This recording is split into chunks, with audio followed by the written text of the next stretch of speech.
What's up mga kabakal? Don des. Tara, samahan nyo ako sa mga second hand stock mga kabakal. Papakita ko sa inyo yung mga bilihan ng mga second hand na gamit.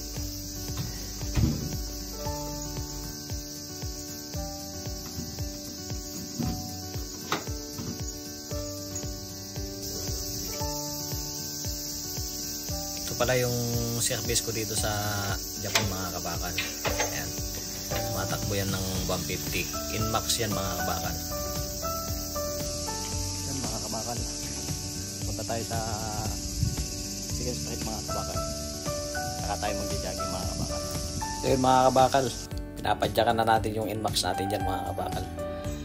Yan po yung palabas na apartment namin.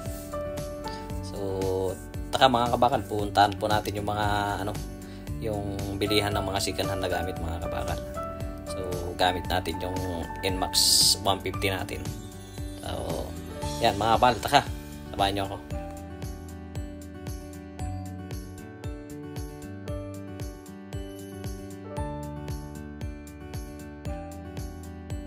Sabi ko sa inyo mga kabakal, tumatakbo to ng 150, kaya andito na tayo mga kabakal sa bilihan ng mga second hand na gamit.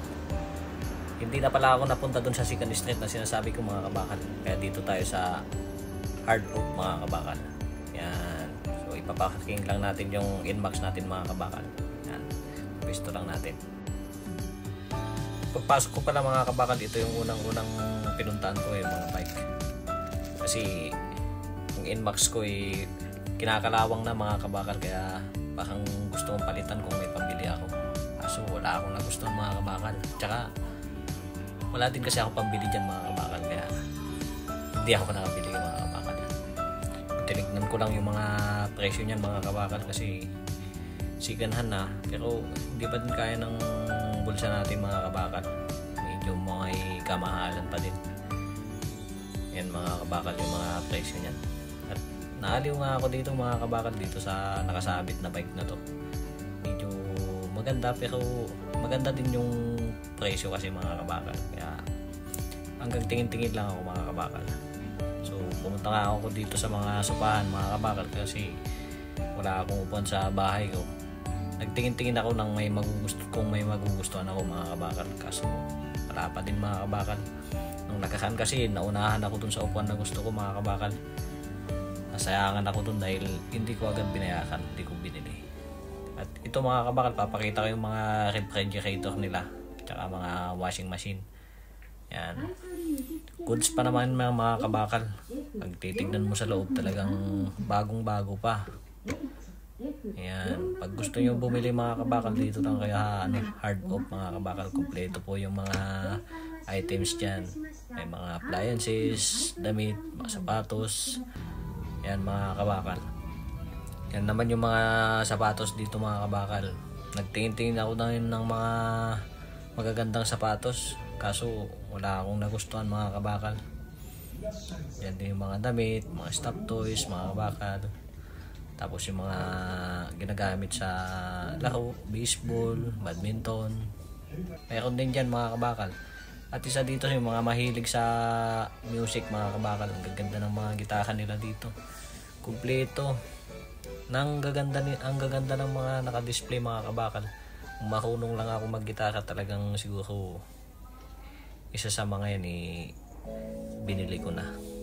Gaganda pa, parang bago. Tapos siguro good quality naman yan mga kabakal, kasi Japan brand naman po mga yan. Makikita nyo naman sa mga videos mga kabakal, napakaganda. Kaya binidyo ko na lang yan para may kayo, para alam nyo yung pupuntahin yung mga kabakal. Dito lang sa Hard Oak yan mga kabakal. Kung gusto nyo mga mura, kaya sikanan lang, may mga gadgets din mga kabakal. Mga Apple na iPad, Apple na cellphone, mga laptop. Kompleto po dito sa Hard Oak mga kabakal. Ito yung napuntahan ko na napakalawak na Hard Oak mga kabakal dito sa Japan pa lang kabakal. Hindi pa ako nakakalibot sa ibang hard off mga kabakal, pero ito pa lang yung ito pa lang yung nakikita kong napakalawak na hard off dito sa Chiba. May mga kilo din, nagtingin-tingin tayo ng kilo dyan. Baka pag may pambili na tayo mga kabakal baka sakaling may magustuhan tayo, mabibili natin sa susunod.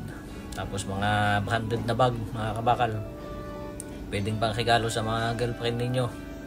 Ito lang din yan sa hard off mga kabakal, mga second hand lang na po yan.